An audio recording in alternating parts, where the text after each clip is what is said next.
नमस्कार बंधुरा पली किचन रूमे सबाइके स्वागत। आशा करी सबाई भालो आछेन और आमिও আপনাদের आशीर्वादে ভালো আছি বন্ধুরা। তো আজকে একটা রেসিপি নিয়ে হাজির হলাম। তো আজকে রেসিপিটি হবে গলদা চিংড়ি মাছের দুর্দান্ত স্বাদের রেসিপি আর কলার পাতাই হবে আজকের গলদা চিংড়ি মাছের রেসিপি আর সাথে আমার ভিডিও থাকবে। দেখতে থাকুন আজকের রেসিপিটা, নিশ্চয়ই ভালো লাগবে। ভালো লাগলে আমার চ্যানেলটির পাশে থেকে যাবেন। তো বন্ধুরা কথা না বাড়িয়ে চলুন দেখে নেওয়া যাক আজকের গলদা চিংড়ি মাছের দুর্দান্ত স্বাদের রেসিপি। আর বন্ধুরা একটা অনুরোধ, প্রথম থেকে শেষ পর্যন্ত দেখার অনুরোধ রইল আর একটা করে লাইক দিয়ে ভিডিওটি দেখা কন্টিনিউ করুন। তাহলে চলুন দেখে নেওয়া যাক আজকের গলদা চিংড়ি মাছের দুর্দান্ত স্বাদের রেসিপি।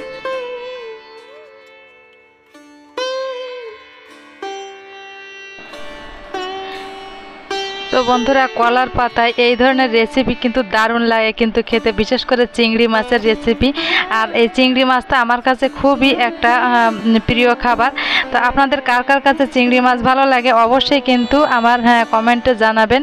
আর বিশেষ করে চিংড়ি মাছ পাতায় দারুণ টেস্ট লাগে কিন্তু খেতে। অনেকেই অনেকভাবে চিংড়ি মাছের রেসিপি করেন। তো আজকে আমি যেভাবে চিংড়ি রেসিপি করলাম, আমার দিদিও ছিল সঙ্গে।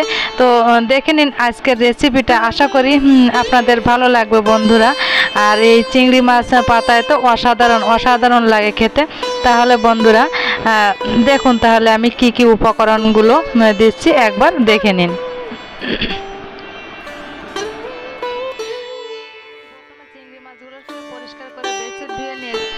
তো এখানে সর্ষে, পোস্ত, কাঁচা লঙ্কা আর নারকেল এগুলো বেটে দিয়ে দেওয়া হয়েছে, এই দেখুন। আর দিয়ে দেওয়া হবে হলুদ গুঁড়া আর পরিমাণ মতো লবণ দিয়ে এই চিংড়ি মাছের সঙ্গে এই মশলাগুলোই কিন্তু এক এক করে মিশিয়ে নিতে হবে। তো এই মিশিয়ে নেওয়ার কাজটা আমার দিদি করবে। তো আজকে রেসিপিটা বলা যাচ্ছে দিদি করবে। তো দেখুন সমস্ত উপকরণগুলো কিন্তু দিয়ে দিদি কিন্তু মিশিয়ে নিচ্ছে আর আমি পাশে দাঁড়িয়ে আমি ভিডিওটা করে নিচ্ছি। তো এই দেখুন গলদা মাছগুলোকে গায়ে ভালোভাবে মশলা লাগিয়ে দিচ্ছে দিদি। তো এভাবে একটু মিশিয়ে নিতে হবে, একটু সময় নিয়ে ভালো করে চিংড়ি মাছের গায়ে একটু মিশিয়ে নিতে হবে এক এক করে। দেখুন একটু সময় নিয়ে এই চিংড়ি মাছটাকে এভাবে মিশিয়ে নিলে ভালো লাগে কিন্তু খেতে। তো দেখুন এই মিশিয়ে নিয়ে কিছুক্ষণ একটু রেখে দিতে হবে। একটু রেস্টে রাখলে কি হবে, চিংড়ি মাছের ভিতর এক এক করে যে সর্ষে বাটা, পোস্ত বাটা, কাঁচা লঙ্কা বাটা, নারকেল বাটা এগুলো সব এক এক করে এই চিংড়ি মাছের গায়ে কিন্তু দিদি লাগিয়ে দিচ্ছে আর আমি পাশে বসে ভিডিও করছি। দিদির ভিডিওটা আমি করে নিচ্ছি দেখুন। তো এক এক করে মাছগুলোই কিন্তু মিশিয়ে নেওয়া হয়েছে আর কিছুক্ষণ রেখে দেওয়া হয়েছিল। তো এবার এই দেখুন মাছগুলোই কিন্তু আমি এই দিদি পাতায় তুলছে, এই দেখুন কলার পাতায় এক এক করে মাছগুলোকে তুলে নিয়েছে। তো বুঝতেই পারছেন বন্ধুরা কলকাতায় পাতা পাওয়া খুবই সমস্যা। তো এই দেখুন পাতা পাওয়া যায় না। এই দেখুন আগের একটা পাতা ছিল আর নিচের একটা পাতা আছে, দুটো পাতা পরিষ্কার করে ধুয়ে মুছে একটু তেল লাগিয়ে নিয়ে নেওয়া হয়েছিল। এবার এই মশলা মিশানো যে চিংড়ি মাছটা এক এক করে এই পাতার উপর দিদি দিয়ে দিচ্ছে।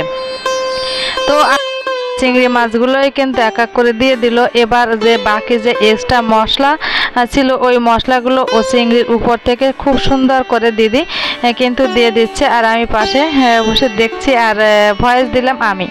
তো এই দেখুন উপর থেকে কিন্তু দিয়ে দেওয়া হলো চিংড়ি মাছের বাকি এক্সট্রা যে মশলা ছিল, মশলা দিয়ে চিংড়ি মাছটাই কিন্তু একদম বন্ধুরা ঢেকে দেওয়া হলো।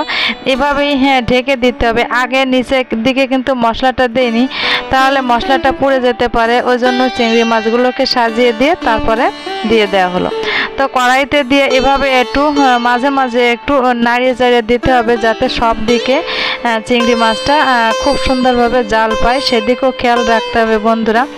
তো বন্ধুরা এতক্ষণ দেখতে দেখতে যারা লাইক দিতে ভুলে গেছেন অবশ্যই একটা লাইক দিয়ে ভিডিওটি শেষ পর্যন্ত দেখুন, আশা করি ভালো লাগবে আজকের ভিডিও। তো এই দেখুন কিছুক্ষণ কিন্তু জ্বালিয়ে নিতে হবে। এ সময় আঁচটাকে কিন্তু একদম বন্ধুরা লো ফ্লেমে, লো টু মিডিয়ামে রাখতে হবে, কোনোভাবে হাইতে রাখা যাবে না। হাইতে রাখলে কি হবে চিংড়ি মাছে পুড়ে যেতে পারে।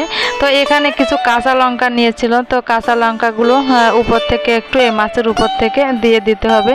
দারুণ টেস্ট লাগে এই কাঁচা লঙ্কা উপর থেকে এভাবে দিয়ে দিলে। তো সমস্ত কিছু দিয়ে দেওয়া হলো। এবার একটু একটা থালা দিয়ে ঢাকা দিয়ে দিতে হবে। কিছুক্ষণ ঢাকা দিয়ে তারপর এটাকে দেখতে হবে যে কতটা হয়েছে। দেখুন কাছের থেকে একটু দেখে দিচ্ছি কেমন হয়েছে চিংড়ি মাছের এই রেসিপিটা। তো এখনও পুরোটা হয়নি কিন্তু বন্ধুরা, আরও একটু বাকি আছে, দেখতে থাকুন শেষ পর্যন্ত।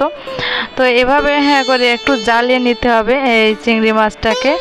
তো আমি লো ফ্লেমে রেখে, এখন কিন্তু লো ফ্লেমে রেখে চিংড়ি মাছটাকে জ্বালিয়ে নিতে হবে। কোনোভাবে হাইতে দেওয়া যাবে না, হাইতে দিলে তলের যে পাতাটা পুড়ে গেলে তো ভালো লাগবে না খেতে। এজন্য লো ফ্লেমে রেখে এই চিংড়ি মাছটাকে একটু টাইম নিয়ে কিন্তু জ্বালাতে হবে বন্ধুরা। এই ধরনের রেসিপি করতে গেলে একটু টাইম নিয়েই করতে হবে। খুব তাড়াহুড়া করলে কিন্তু বন্ধুরা রেসিপি হবে কিন্তু মনের মতো হবে না, আর ঠিক সেই স্বাদ হবে না। তো একটু সময় নিয়েই, আমি বলবো একটু সময় নিয়ে চিংড়ি মাছের এই রেসিপিটা যদি পাতায় করতে চান একটু সময় নিয়ে করবেন, দেখবেন ভালো লাগবে খেতে। তো বন্ধুরা এই দেখুন কিছুক্ষণ জ্বালিয়ে নেওয়ার পর এবার এটাকে উল্টে দিতে হবে। দেখুন এই দিদি দিচ্ছে উপর থেকে আর একটা পাতা দিয়ে উল্টে দিবে।